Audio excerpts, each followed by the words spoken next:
ពេលដែលលេខកូដផ្ញើមកអីចឹងយើងវាយលេខកូដនឹងចូលទៅវាពងដើរអញ្ចឹងគឺវាអាចចូលបានហើយវីដេអូនេះខ្ញុំនឹងបង្ហាញអ្នកនរគ្នាអំពីបញ្ហាដែលយើងភ្លេចលេខកូដ Facebook អញ្ចឹងយើងត្រូវចូលយកវាវិញដោយរបៀបណាអញ្ចឹងនេះខ្ញុំ Facebook របស់ខ្ញុំគឺខ្ញុំភ្លេចលេខកូដវាអញ្ចឹងកន្លែងនេះគឺខ្ញុំវាយលេខទូរស័ព្ទឬក៏អ៊ីមែលរបស់ខ្ញុំមក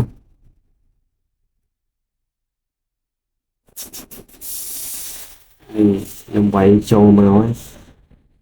ហើយទៅកន្លែងនេះ password អញ្ចឹងខ្ញុំវាយវាចូលហើយគឺខ្ញុំវាយ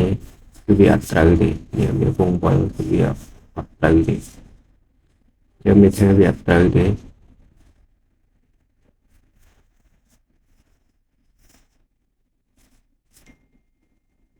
គឺវាអត់ត្រូវទេនេះកន្លែងនេះវា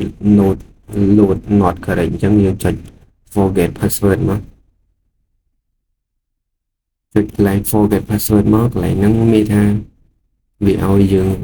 ផ្ញើ Gmail ទៅលេខទូរស័ព្ទឬក៏ email អីចឹងកន្លែងនេះខ្ញុំវាយលេខទូរស័ព្ទរបស់ខ្ញុំមក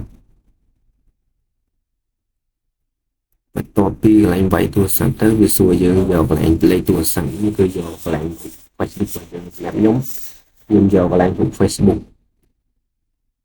ខ្ញុំយកកន្លែងក្នុង Facebook ទៅវាចុចកន្លែងខាងលើនេះសួរ forget ទៅមានថាវាផ្ញើ file ផ្ញើសារហ្នឹងទៅ email របស់យើងឬក៏លេខទូរស័ព្ទអញ្ចឹងសម្រាប់ខ្ញុំឲ្យផ្ញើ forward ផ្ញើមក Gmail អញ្ចឹង